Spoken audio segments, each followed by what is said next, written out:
여러분 안녕히 주무셨습니까? 오늘 십자가 복음방송 주일 설교 시간입니다. 6월 16일 주일 주시는 하나님의 말씀은 요한복음 1장 1절부터 5절까지 말씀입니다. 같이 읽겠습니다. 시작. 태초에 말씀이 계시니라. 이 말씀이 하나님과 함께 계셨으니 이 말씀은 곧 하나님이시니라. 그가 태초에 하나님과 함께 계셨고 만물이 그로 말미암아 지은 바 되었으니 지은 것이 하나도 그가 없이는 된 것이 없느니라. 그 안에 생명이 있었으니 이 생명은 사람들의 빛이라. 빛이 어둠에 비치되 어둠이 깨닫지 못하더라. 오늘 이 말씀 중심으로 마음 충만 충전소 태초, 마음 충만 충전소 태초. 그러니까 요즘 전기차가 나왔어요. 그 배터리로 가는 전기차가 나왔는데 아파트 지하실이나 또 대형 마트 한쪽 구석 같은 데 보면은 그 주차장 구석에 보면은 전기를 충전할 수 있도록 이렇게 스테이션을 만들어 놨습니다. 이곳이 아니면 자동차를 충전할 수가 없지 않습니까? 그런 것처럼 마음 충만을 원한다면 태초라고 하는 충전소로 가지 않으면 충만이 이루어질 수가 없다. 이런 뜻이 됩니다. 오늘 이 1장이 워낙 유명한 말씀 아닙니까? 근데 이 우리가 읽은 5절에 이어서 이제 같은 맥락으로 흘러가고 있는 부분에서 16절 말씀을 보면 이렇게 표현되어 있어요. 우리가 다 그의 충만한 데서 받으니 은혜 위에 은혜로라. 주님께서 먼저 충만하십니다. 예수님께서 충만하셔서 그 충만하신 예수님께 받으면 우리가 은혜 위에 은혜를 받게 된다는 겁니다. 도대체 이 은혜 위에 은혜라는 건 무슨 말일까? 앞의 은혜는 예수님의 충만함 때문에 나 자신이 충만해지는 은혜를 말합니다. 그리고 은혜 위에 은혜는 나를 채우고 난 뒤에도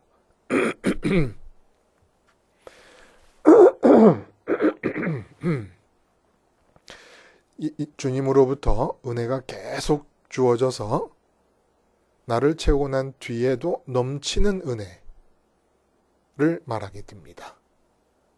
그래서 충만이라는 것은 넘치는 부분이 없으면 충만이 아니에요. 반드시 충만하게 되면, 그리고 충만할 때까지의 상태를 유지하기만 하면 넘침이 있게 됩니다.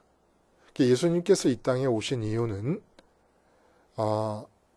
당신이 항상 충만하신 상태에 있어요. 그래서 당신을 채우고 있는 그 충만함의 내용들이 있습니다. 그래서 당신이 충만하신 그 내용들을 우리에게도 똑같이 충만하게 해주시기 위해서 오신 거라는 거예요. 그래서 요한복음 15장에 보면 내가 이것을 너에게 이름은 내 기쁨이 너희 안에 있어 너희 기쁨을 충만하게 하려 함이라. 예수님이 기쁨을 충만하게 갖고 계십니다. 근데 예수님께서 이 땅에 오셔서 하시고자 하시는 것은 그 당신 안에 있는 충만한 기쁨이 우리에게도 충만하게 있게 하시려고. 세상에서 사람들이 건강하고 오래 살 때, 자녀들이 형통할 때, 승진하고 취직하고 합격하고 돈 많이 벌었을 때 생기는 기쁨으로 충만하게 하시려는 게 아니라 예수님께서 당신이 기뻐하시는 그 기쁨으로 우리를 충만하게 해주시려는 거라는 겁니다. 그래서 우리가 충만함을 그렇게 바람에도 불구하고 그 충만함이 이루어지지 않는 첫 번째 이유는 예수님의 기쁨을 원치 않는다는 거예요. 예수님이 기뻐하는 그 내용과는 전혀 관계없는 다른 기쁨을 원하고 있기 때문에 충만함을 얻지 못하고 있다라는 것입니다.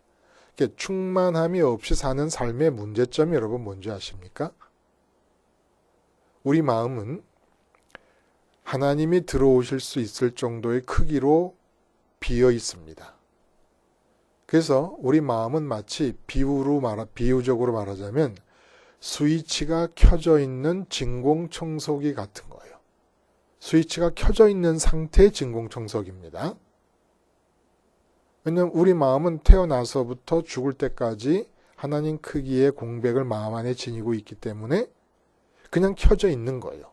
켜져 있는 진공청소기예요. 그래서 무조건 다 빨아들입니다. 근데 저희 집에서 사용하는 진공청소기가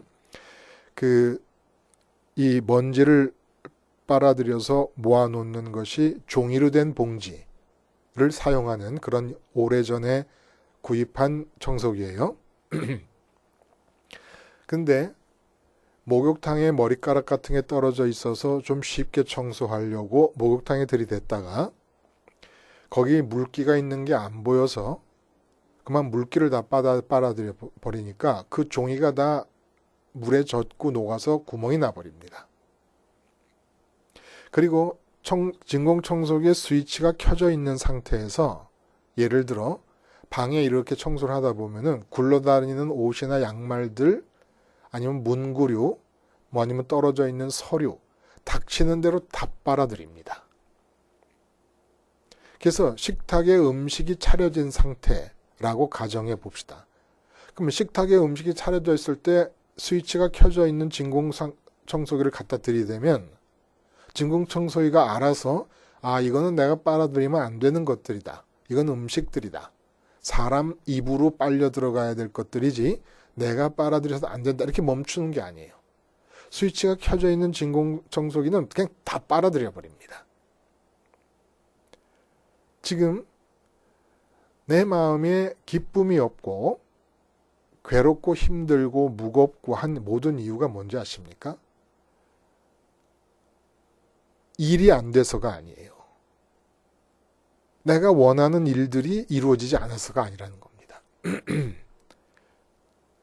켜져 있는 진공청소기 같은 마음으로 그 일을 빨아들였다는 데 문제가 있는 거예요. 하여간 닥치는 대로 스위치가 켜져 있는 진공청소기를 잘못해서 식탁에 갖다 대면 식탁에 있는 음식까지 다 빨아들이는 것처럼 절대로 마음은 이 세상 것을 빨아들이면 안 됩니다. 세상 일이 안 되기 때문이 아니라 빨아들였기 때문에. 그럼 어떻게 해야 이 세상 일을 빨아들이지 않을 수가 있느냐? 내 마음이 충만해져야 돼요. 충만하다 못해 넘쳐나지 않습니까? 그러면 이 세상의 삶은 나를 채운 충만 뒤에 넘쳐나는 부분만 가지고 살아가는 거예요. 내가 채워져 있기 때문에 넘쳐나는 부분으로 세상을 살아갈 때 절대로 세상을 빨아들이지 않아요. 그러면 평강 가운데 기쁨 가운데 이 세상 삶을 살고 주어지는 일들을 하게 됩니다. 내가 충만해지고 난 뒤에 넘쳐나는 부분만을 가지고 사는 것을 사명의 삶, 복지의 삶이라고 얘기를 하는 거예요. 그러니까 충만은 목적이거나 결과가 아니라 출발입니다. 출발점이에요. 그래서 그럼 어떻게 해야 이 충만함이 가능하냐? 배가 고픈데 위를 충만하게 하려면 식당을 가야 되잖아요. 식탁에 앉아야 돼요. 또 기름이 없는 자동차는 주유소나 충전소를 가야 됩니다. 그럼 우리는 지금 왜 충만함을 바라면서도 예수님의 기쁨이 충만하기를 바라고 평강이 충만하기를 바라면서도 충만을 경험하지 못하고 있느냐? 진정한 충만을 가능케 하는 충전소로 가지 않고 있기 때문이에요. 이유는 간단합니다. 그리고는 충전소로 가지는 않고 진짜 충만이 일어날 수 있는 충전소로는 가지 않은 채로 스위치가 켜져 있는 진공청소기 상태가 된 그 주입구를 그냥 아무거나 갖다 들이대고 빨아들이는 거예요. 진공청소기가 양말 빨아들이고 옷 빨아들이고 커튼 밑으로 하다 보면 커튼까지 빨아들이고 잘못해서 식탁 위에 놓으면 음식도 빨아들이는 것처럼 닥치는 대로 빨아들이고 있기 때문에 종이 먼지 봉투에 다른 것이 들어오면서 젖고 뚫리고 하는 것처럼 마음의 구멍이 숭숭 뚫리고 아프고 괴로운 겁니다. 충전소로 가야 돼요. 그 충전소가 어디입니까? 바로 태초라는 거예요. 태초. 마음을 이 세상에 두고 있는 한은, 이 세상으로 떨어져 있고 이 세상 속에 있는 한은 절대 마음은 충만할 수가 없습니다. 마음과 몸은 분리될 수가 없어요. 육체를 입고 사는 동안에는. 분리는 될 수 없지만 구분은 될 수 있어요. 그래서 그 구분될 수 있는 마음을 세상에서 빼내야 됩니다. 세상에서 빼내서 태초로 보내야 돼요. 태초로. 예수님께서 이 땅에 오신 이유는 그 태초를 우리에게 선물하시고자 오신 거라는 겁니다. 그래서 오늘 본문이 태초에 말씀이 계셨느니라 이렇게 시작되지 않아요? 근데 그 말씀이 육신이 되셨습니다. 태초에 말씀이 계셨는데 그 말씀이 육신이 되셨어요. 왜 그럴까요, 여러분? 왜 육신? 우리처럼 이 세상에 오셨다는 거예요. 인간이 되셔가지고. 이유는 태초를 우리에게 주시려고. 우리 마음의 충만함을 위해서 충전소로, 주유소로 활용할 수 있도록 태초를 주시려고 태초에 말씀이 계셨는데 그 말씀이 육신이 돼서 우리에게로 오신 겁니다. 참 경이로운 것은 태초라고 하면은 우리가 막 태고 쪽에 인간의 흔적이라고는 찾아볼 수 없는 그런 신비한 침묵이 흐르는 장소를 생각할 수 있습니다. 그러나 이 요한복음의 태초는 그런 태초가 아니라는 거예요. 아마존 깊은 정글 속에 들어가서라야 만날 수 있는 그런 태고 쪽에 신비가 담겨 있는 그런 연상이 가능한 태초가 아니라 완전히 세상 밖에 존재하는 태초라는 겁니다. 창세기의 태초는 이 피조의 세계의 역사의 첫 출발점을 말합니다. 근데 지금 요한복음에서 말하는 이 태초는 진짜 우리 마음의 충만을 위한 충전소로서의 이 태초는 그리고 언제 어디서나 모든 세대의 사람들이 접근해 갈 수 있는 이 태초는 세상 밖에 존재하는 태초라는 거예요. 창세기의 태초는 세상의 역사가 시작되는 출발점이었고, 그러니까 시간의 흐름의 출발점이었죠. 그러나 요한복음의 태초는 시간의 흐름을 떠나 있습니다.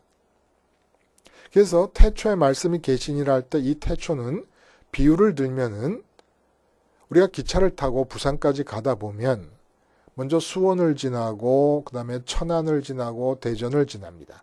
근데 이게 7시 기차야. 그러면 서울에서 본 달이 수원에 가도 보이고 기차 안에 몸을 싣고 있는 한 대전에 가서도 달이 보이고 경산에서도 보이고 대구에서도 보이고 경주에서도 보이고 언양에서도 보이고 부산에서도 보입니다. 하나의 달이 있으니까 달이 하나로 떠 있으니까 만약에 달이 기찻길 위에 달리는 기차 안에 들어가 있다 그러면 사정은 다를 것이에요. 그럼 대전에 있는 사람들은 못 보지 않겠습니까? 근데 어디에 있든지 항상 달이 떠 있으니까 장소 불문하고 시간 불문하고 적어도 밤 동안에 달리는 동안에는 달을 보게 됩니다. 그것과 마찬가지예요. 태초라는 것은 아담 때도 태초가 있었고 노아 홍수 때도 태초가 있었고 아브라함 때도 모세 때도 다윗과 솔로몬 때도 그리고 그 뒤에 이사야 선지자 예레미야 선지자 때도 그리고 사도 바울과 사도 베드로 때도 중세 때도 지금도 태초는 있다는 겁니다. 그럼 태초는 도대체 뭐냐? 세상이 만들어지기 전에 하나님 아버지와 하나님 아들이신 예수님이 성령님을 통해서 하나가 되셨습니다. 그래서 서로 기쁨 가운데 삼위일체가 되어 심 가운데 계셨어요. 이 상태가 태초인 거예요.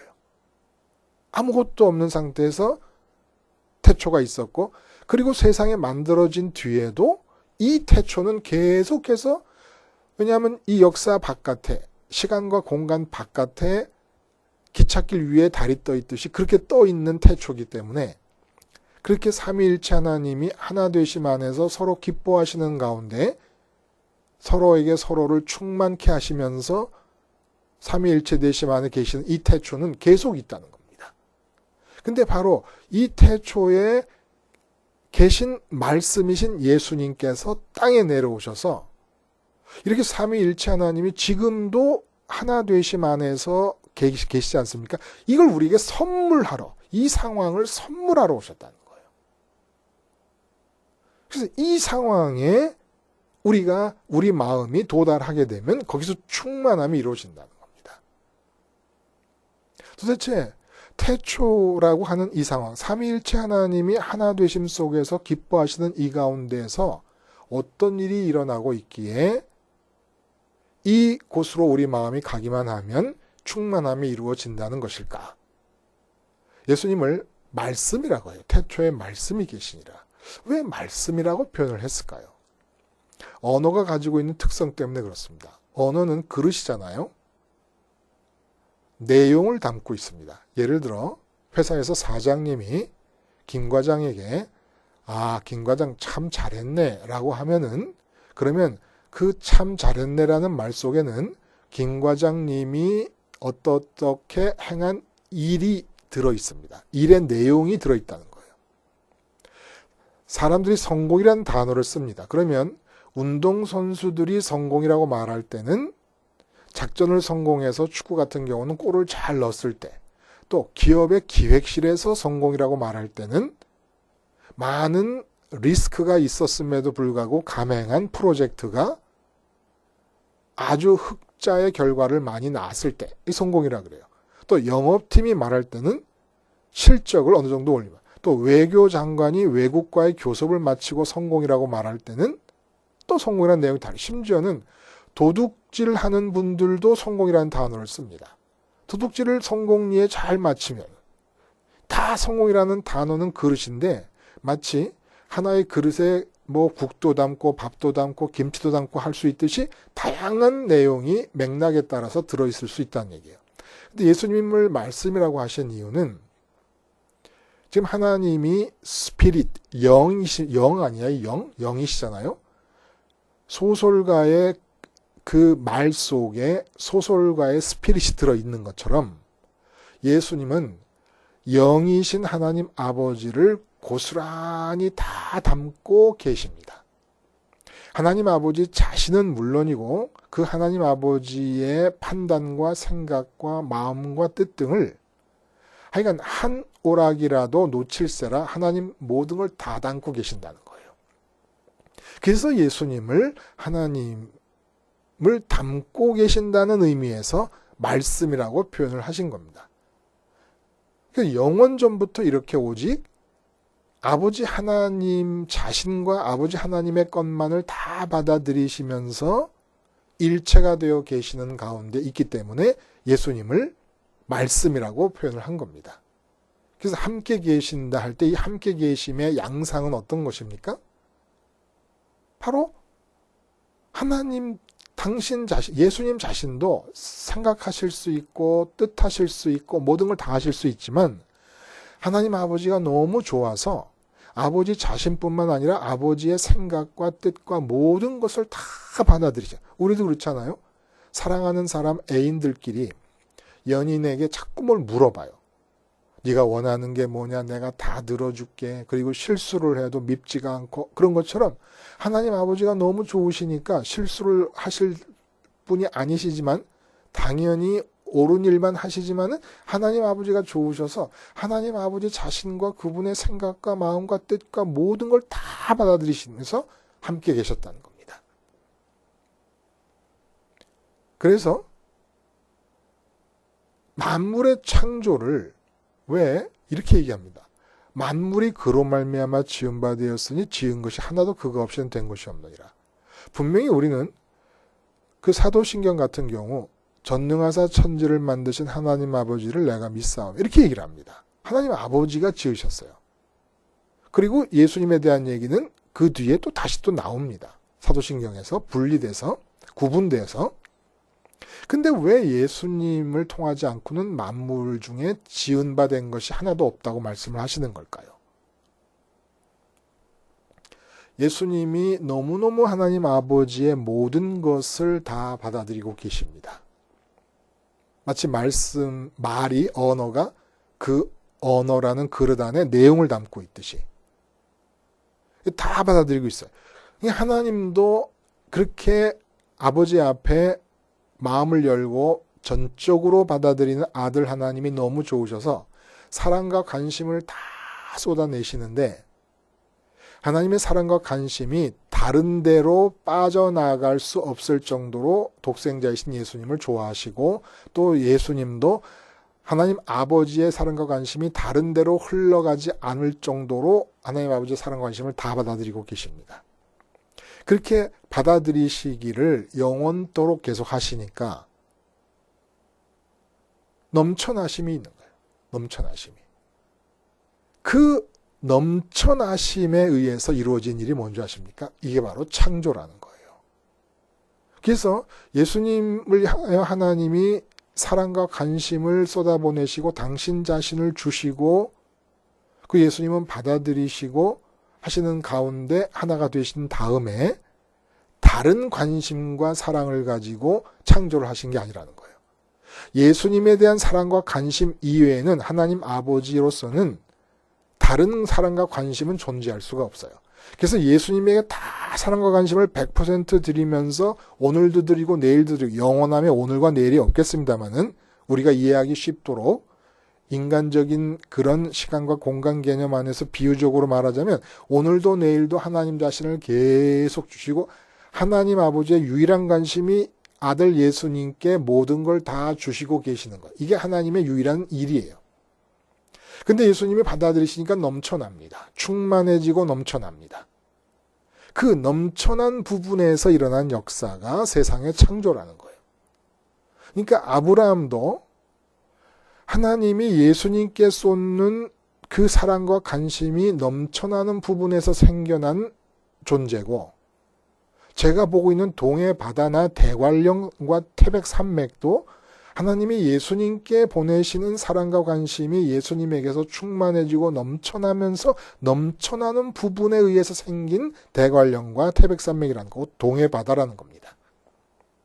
트럼프 대통령, 하나님이 예수님을 향해 주시는 사랑이 충만하여 넘쳐나지 않았다면 생기지 않을 사람이었다는 거예요.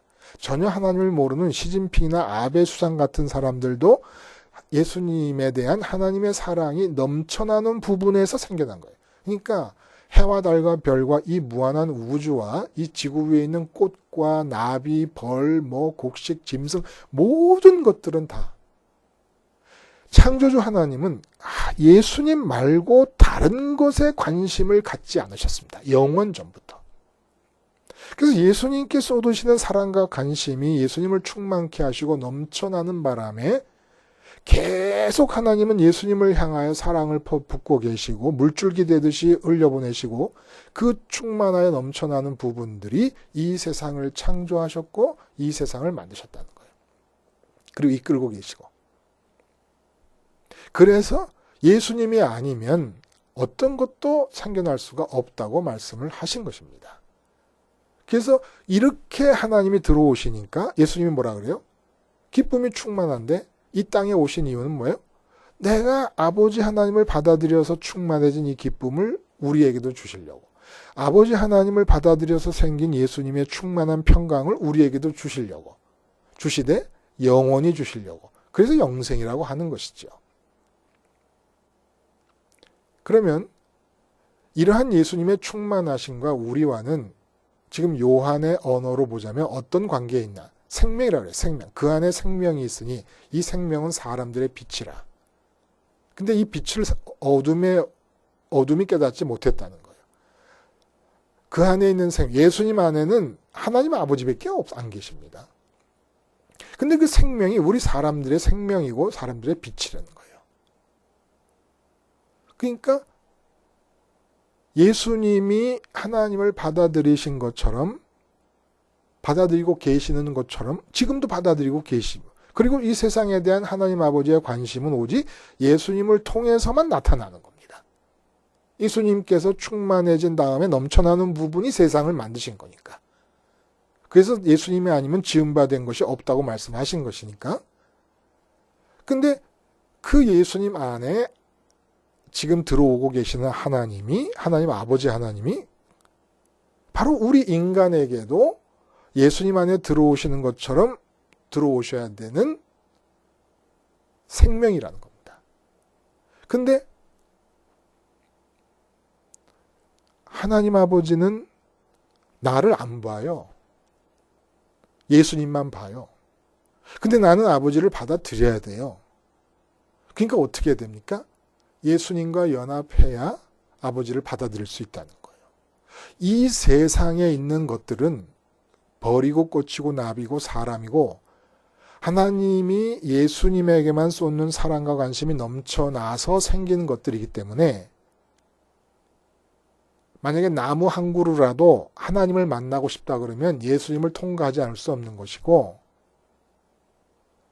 우리라도 나의 생명이라서 하나님을 안으로 모셔드리고 싶으면 예수님께 가지 않으면 하나님은 예수님 말고는 달리 당신의 마음을 이 세상을 향하여 쏟는 법이 없으시기 때문에 방법이 없다는 겁니다.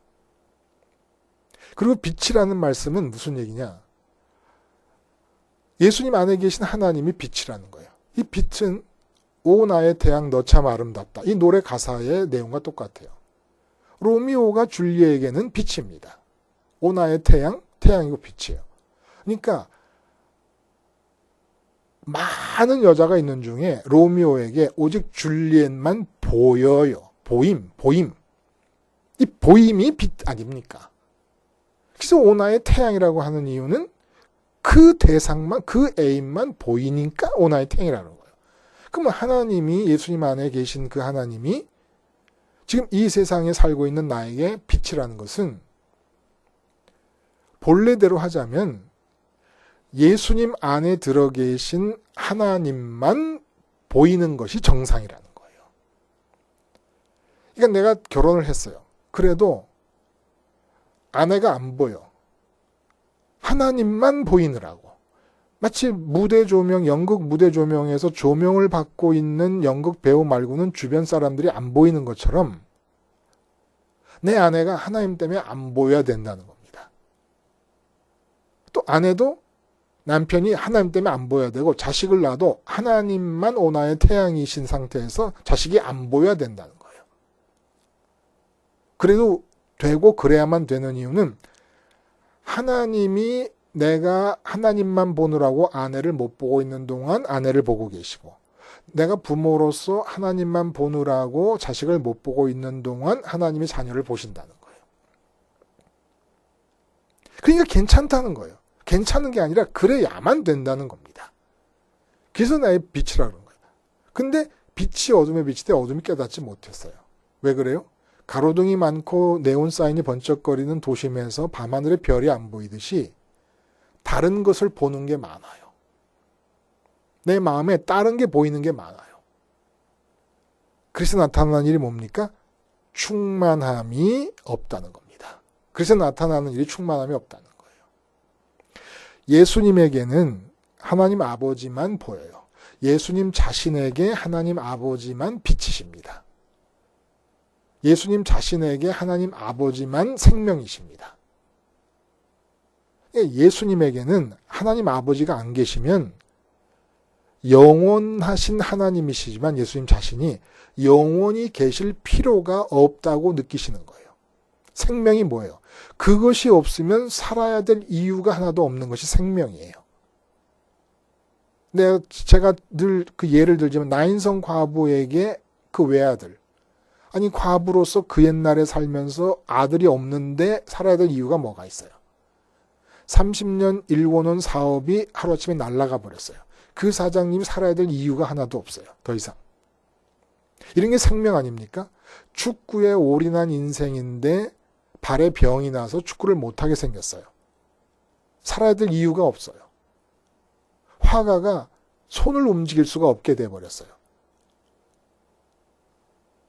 정형외과 의사가 손이 떨리기 시작해요. 살아야 될 이유가 없어요. 다른 걸로 바꾸지 않는 한. 이게 생명이란 말입니다. 그리고 이게 빛이에요. 근데 예수님은 영원 전부터 이 땅에 오셔서 사는 동안에도 지금 올라가신 상태에서도 하나님 아버지만이 빛이시에요. 그래서 예수님께 연합하지 않으면 하나님 아버지만 빛이고 생명이신 상태가 될 수가 없다는 얘기입니다. 근데 우리는 우리 마음이 생명도 너무 여러 가지고 빛도 너무 여러 가지인 거예요. 내 마음에 지금 가장 먼저 보이고 있는 빛도 너무 여러 가지다 보니까 하나님이 안 보여요.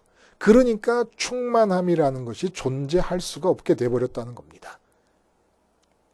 그래서 오늘 14절에 보면은 말씀이 육신이 되어 우리 가운데 거하시며 우리가 그의 영광을 보니 아버지의 독생자의 영광이요 은혜와 진리가 충만하더라. 독생자의 영광이 뭡니까? 예수님에게서 영광스러운 광채가 난다는 거예요. 변화산에서도 예수님이 빛이 나시고 세상에 빨래하는 자가 더이게 할 수 없을 정도로 희게 나타나셨다 그러잖아요. 하나님 아버지가 들어와 계시니까 하나님 아버지로부터 발산되는 빛이 예수님을 뚫고 나오는 겁니다. 이게 독생자의 영광이에요. 근데 이 독생자의 영광이 어디서 일어납니까? 태초에 일어났다는 거예요. 이 세상 바깥에, 시간과 공간 바깥에서. 그 태초는 지금도 있어요. 세상과는 다른 시간과 흐름 속에 포함되지 않은 다른 밖에 있는 영역에서 아버지 하나님과 아들 하나님이 성령님을 통해 하나가 되어진 상태. 이게 지금 태초의 상황이에요. 근데 예수님만으로 나의 생명이시기도 하고 나의 빛이시기도 하야 하는 하나님이 들어오셔서 하나님 자신이 예수님을 뚫고 빛을 내시는 것처럼 그런 상황이 됐다는 겁니다. 그러니까 우리가 어떻게 해야 충만해진다는 겁니까? 태초로 오라는 거예요. 태초로. 우리 마음이. 피조의 세계에서는 충만함이 이루어질 수가 없다는 겁니다. 이 세상 자체가 어떻게 생겼습니까? 충만함의 결과, 충만함이 넘쳐나는 부분에서 생겨나는 것이에요. 그러니까 충만하기를 원하면 세상에 마음이 남아있지 말고 구분해서 몸이 있는 장소로부터 나를 구분해서 지성소에 구분이 되듯이 그렇게 구분해서 태초로 보내라는 겁니다. 우리 마음을. 태초로 보내서 세상 밖으로 나가서 예수님과 연합한 상태에서 예수님이 하나님으로 충만한 것처럼 예수님을 꼭 붙잡고 있음으로써 예수님에게 하나님이 들어올 때 그 들어오신 하나님을 나도 받지 않으면 충만할 수 있는 다른 길이 없다는 거예요. 우리 마음이 충만할 수 있는 길은 존재하지 않는다는 거예요. 이 세상으로 떨어지자마자 마음은 진창으로 뒹굴게 돼버리고 맙니다. 스위치 켜져 있는 진공청소기로서 아무거나 빨아들이면서 마음의 구멍을 뻥뻥 내는 거예요. 못을 빨아들였다고 생각해봐. 그럼 마음이 팍 못에 찔리면서 그 종이 봉지가 못에 찔리면 찢어질 거 아닙니까? 그런 식으로 이 세상에 있는 것들 결코 충만함을 이룰 수 없는 것들을 빨아들이게 된다는 말입니다. 그러니까 태초로 가려면 어떻게 해야 돼요? 세상을 떠나야 됩니다. 세상을 떠나서 태초로 참여해야 돼요. 그래서 십자가를 생활화하는 것은 세상에 대해 죽는 걸 말하는 거 아닙니까? 마음이? 그리고 부활하고 승천하신 예수님 따라서 하늘로 간다는 것은 오늘 본문이면 태초에 말씀이 계셨네요. 이 태초를 생활화하는 것이 십자가 생활화라는 거예요. 태초는 마음 충만을 위한 유일한 충전소입니다. 그리고 이 세상이 넘치는 부분에 의해서 만들어진 것처럼 예수님에게 주신 하나님의 사랑과 관심이 예수님을 충만케 하시고 그리고 넘치는 부분에서 창조가 된 것처럼 우리가 이 세상을 살아가는 것도 태초의 마음이 가서 마음이 충만해서 절대로 이 세상에 남아있는 한 이 세상의 어떤 문제를 가지고 풀었고 해결하고 얻고 획득해서 충만해지려 하는 한은 절대로 충만이 안 됩니다. 세상을 십자가를 통해 예수님과 연합해서 떠남으로써 태초에 참여함으로써 내 마음은 충만하게 충전될 수가 있고 십자가를 계속 붙잡고 있음으로써 하나님으로부터 오는 사랑과 관심이 예수님을 통과해서 나에게 전달됨으로써 넘쳐나게 됩니다. 그래서 넘쳐나는 부분만 가지고 이 세상을 사는 거예요. 내가 충만하면 항상 본전이고 출발점입니다. 예를 들어 제가 아내를 만난다 그러면 진공청소기가 켜져 있는 상태로 접근하면 아내를 빨아들여 버리고 말아요. 그러면 부부관계가 원활히 될 수가 없어요. 아내에게서 기쁨을 빨아내려고 하면은 절대로 불가능합니다.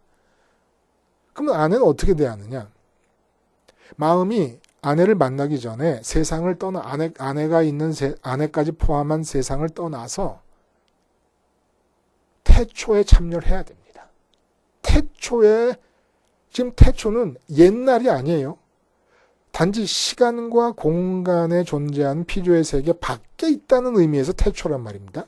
그 태초로 가지 않으면 우리 마음이 충만해질 수가 없습니다. 충만해져서 예수님께 사랑과 관심이 계속 주어지는 가운데 예수님을 붙잡고 있는 바람에 내가 예수님처럼 충만해졌어요. 그럼 이 넘쳐나기 시작해요. 넘쳐나는 부분이 있을 때 아내를 만나라는 겁니다. 본전은 내 충만이에요. 예수님과 붙어 있어서 예수님이 하나님 아버지로 충만한 것처럼 나도 충만한 상태가 본전이에요. 그리고 충만한 지점이 넘어서 넘쳐나는 부분만 가지고 아내를 대하고 남편을 대하고 자녀를 대하고 사업을 하라는 겁니다. 사명을 수행한다. 내가 희생한다. 여러분, 예수님 붙잡고 하나님으로 충만해지는 태초의 충전소에서 나를 충전시키지 않고는 사명이 불가능한 겁니다. 무슨 거기에 희생이라고 할 말이 사실은 존재하지 않는 거예요. 사명을 수행하는데 희생이 어디 있어요? 잉여분으로 하는 게 사명이에요. 잉여분으로. 이 세상 것을 갖지 않는다고 희생입니까? 이 세상 것을 갖지 않는 것은 가질 수 없어서 안 갖는 거예요. 가질 필요가 없어서 안 갖는 것이고 희생이 아니에요. 희생이. 하나님으로 예수님 따라서 하나님으로 태초로 올라가서 충전된 사람은 이 세상에서 희생할 수도 없고 손해볼 수도 없습니다. 다만 예수님께서 친구를 위해 목숨을 버리면 이에서 더 큰 사랑이 없다는 것은 목숨도 버릴 정도로 이 세상에 대해서 얻고 싶은 게 없을 만큼 나를 따라서 하나님 아버지로 충만해 있는 것을 말하고자 하심이죠. 그러니까 스테반 집사님 같은 경우 돌에 맞아 죽는데도 용서해 주시라는 기도를 드리지 않습니까? 중보 기도를 드리지 않습니까?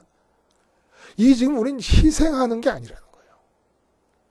태초의 마음이 올라가서 당신 자신, 소태반 집사님의 본전은 이미 확보한 상태예요. 손해라는 게 있을 수가 없다는 겁니다. 그 상태에서 넘쳐나는 부분을 가지고 자기를 돌로 치는 사람을 대하니까 중보의 기도를 드릴 수 있었다는 겁니다. 지금 건강이 안 좋고 재정 상태도 안 좋고 다 힘들고 자녀도 말썽이에요. 그 왜 마음으로 빨아들여요? 무슨 내가 스위치 켜져 있는 진공 청소기라고 아무거나 눈에 보이는 대로 갖다 대고 빨아들입니까? 그러니까 마음이 찢어지고 괴롭고 축축하게 젖어서 우울하고 그렇죠? 십자가 붙잡고 태초로 돌아가는 겁니다. 태초를 생활화하는 거예요. 태초만이 충전소입니다. 마음이 세상을 떠나야만 충전소가 되고 충전소에 도달하고 그래서 충만해져서 넘쳐나는 부분만을 가지고서야 이 세상을 내 마음의 평강 충만, 기쁨 충만한 상태로 살아갈 수가 있는 겁니다. 근데 우리는 십자가를 붙잡아도 지속을 못하는 거예요. 지속을. 이게 기계적인 사건이 아니라 예수님의 십자가를 붙잡는 게 인격적인 사건이에요. 기계적이라 그러면 붙잡자마자 기계적으로 딱딱 충만이 이루어져야 되지만 하나님이 내게 오시는 것은 내가 십자가를 붙잡는다 그래서 하나님이 의무적으로 오셔야 되는 게 아닙니다. 약속이에요. 십자가를 붙잡으면 하나님께서 들어오신다는 것도 하나님이 나를 긍휼히 여기시는 가운데 약속해 주셔서 들어오시는 것이지 십자가를 붙잡자마자 기계적으로 딱딱 들어와서 나를 채우시는 게 아니라는 거예요. 십자가를 붙잡아서 약속을 믿고 기다림에도 불구하고 하나님이 오신다면 은혜로 오시는 것이지 의무 때문에 오시는 것이고 기계적으로 입력과 출력의 관계로 하나님 내게 들어오시는 건 아니란 말입니다. 그러려면 지속돼야 되잖아요. 십자가를 붙잡는 것이, 십자가를 기억하는 것이. 보배를 질그릇이 담을 때 질그릇이 뱉었다 담았다 뱉었다 담았다 그럽니까? 이 보배가 예수님의 죽음이라 그랬잖아요. 예수님의 죽음. 그 예수님의 죽음을 질그릇이 담았다는 건 담고 나서 쭉 지속된다는 거잖아요. 그 충만함을 그렇게 원해도 충만함이 일어나지 않는 이유가 뭡니까? 지속함이 없기 때문에 지속함이. 십자가에서 죽는 것은 태초로 돌아가는 걸 말합니다. 마음이 완전히 세상에서 빠져나가는 거예요. 스위치 켜져 있는 진공청소기 같은 이 마음으로 세상을 향한 주입구를 십자가를 따라 하늘로 돌려버리는 것을 십자가에서 죽는 것이라고 말하는 겁니다. 예수님 따라가자니까 예수님이 하나님 아버지만 받아들이듯이 우리도 그렇게 될 수밖에 없으니까.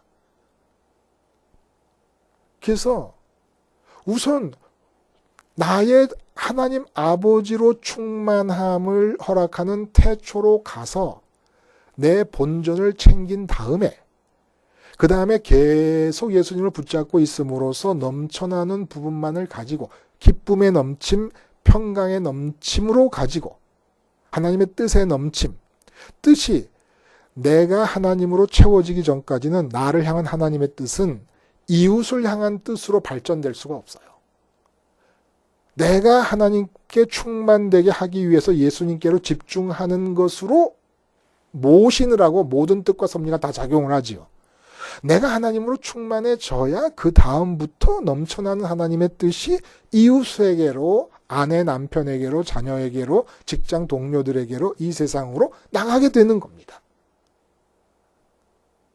그러니까 넘쳐나는 부분으로 사세요. 어떻게? 태초로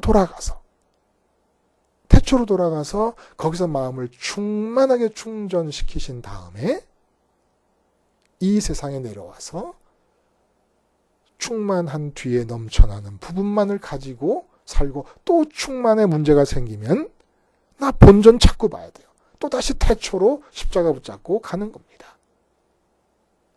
가장 좋은 글은 계속해서 태초와의 연결을 이어가기 위해 주님의 십자가를 질그릇이 보배를 담은 것처럼 담고 다니면 최고로 좋죠. 오늘 말씀 태초를 선물하시려는 주님의 이 땅에 오심에 대한 이야기를 해주고 계신 겁니다. 태초만이 충만과 넘침의 충전소입니다. 기도하시겠습니다. 하나님 아버지,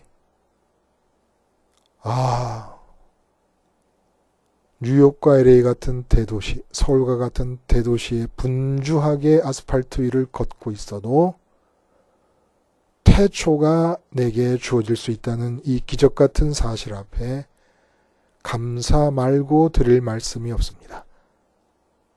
하나님 아버지, 십자가를 붙잡되 보배를 질그릇이 담듯이 붙잡음으로써 내 마음이 언제나 태초로 가게 하시고 태초와 연결되게 하심으로 충전이 끊임없이 이루어져 나를 채우고 넘쳐남으로써 사명의 삶, 복지의 삶을 살게 해 주시옵소서.